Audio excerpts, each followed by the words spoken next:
Fidèles abonnés de Kadara TV, bienvenue à ce point de l'actualité. Le premier vice-président de la Chambre de commerce et d'industrie du Bénin, Kazmi Migan, a procédé semaine écoulée au lancement de la 3e édition du programme d'accompagnement des entreprises à l'obtention de l'autorisation de mise sur le marché de leurs produits. Plusieurs entreprises béninoises ont répondu présent à cette cérémonie de lancement. Plus de précisions dans cet élément. Cette 3e édition du programme d'accompagnement des entreprises à l'obtention de l'autorisation de mise sur le marché est la suite logique de l'édition précédente. L'objectif n'a pas changé.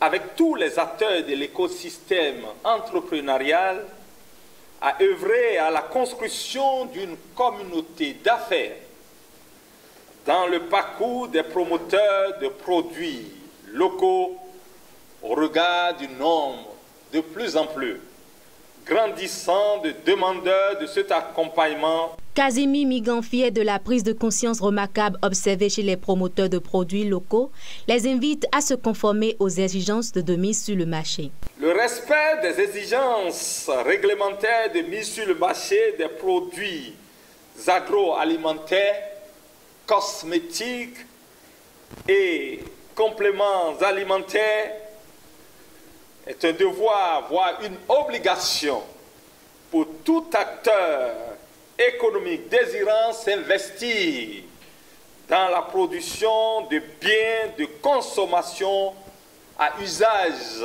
alimentaire et cosmétique. Le premier vice-président de la CCI Bénin met un point d'honneur sur l'obligation de l'autorisation de mise sur le marché. La proportion grandissante de demandes d'autorisation de mise sur le marché, de demandes d'autorisation de commercialisation, de demandes de certification produits à laquelle nous assistons ces derniers temps, fruit de cette prise de conscience, est de plus en plus accompagnée de sollicitations, d'accompagnement adressé à la Chambre de commerce et d'industrie du Bénin. À en croire le premier vice-président de la CCI Bénin, cette opportunité donnée aux jeunes entrepreneurs connaîtra un processus graduel d'accompagnement des entreprises bénéficiaires. Ce processus débutera par, premièrement, la formation sur les bonnes pratiques d'hygiène, les bonnes pratiques de fabrication et le nettoyage en milieu agroalimentaire et cosmétique.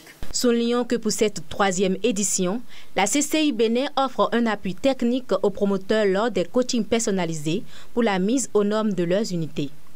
Le Bénin a été distingué pour son effort dans la lutte contre les maladies tropicales ainsi que le Ghana au cours de la 63e session ordinaire de la conférence des chefs d'État et de gouvernement et la communauté économique des États d'Afrique de l'Ouest.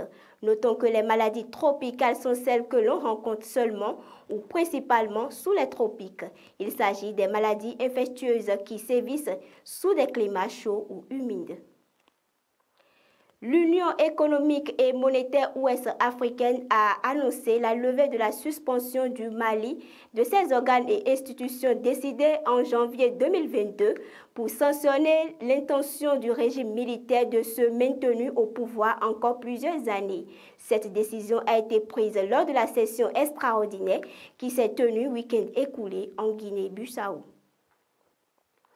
Le ministre des Finances ghanéen a révélé que le pays projette de construire 1000 stations de recharge de véhicules électriques à travers le pays d'ici les 5 prochaines années. Le projet a pour but la refiguration progressive et la reformulation du parc automobile national au modèle actuel de mobilité propre. Notons que la mise en place des services de recharge pourrait faciliter l'utilisation de ces véhicules, réduire la dépendance au carburant à énergie fossile et la pollution émanant d'eux. En République centrafricaine, les prix du super à pompe passent désormais de 1 300 à 1 100 francs CFA le litre. Pour celui du litre du gasoil, il subit une baisse de 100 francs CFA, passant de 1 450 à 1 350 francs. Quant au litre du pétrole lapin, le gouvernement centrafricain a décidé de le faire passer de 1150 francs CFA à 850 francs CFA. Ces mesures sont comprises dans un arrêté du président de la République rendu public le 6 juillet dernier.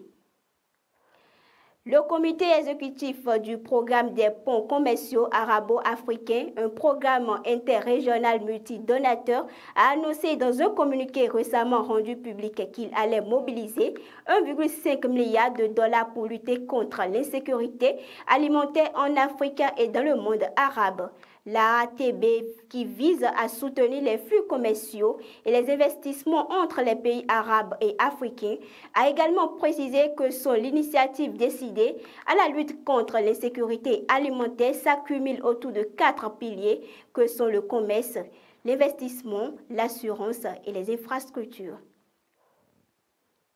Et ce sera tout, fidèles abonnés de Kadara TV pour le point de l'actualité de ce jour. Merci de nous avoir suivis. L'information économique continue sur votre chaîne Kadara TV, la chaîne de l'entreprise.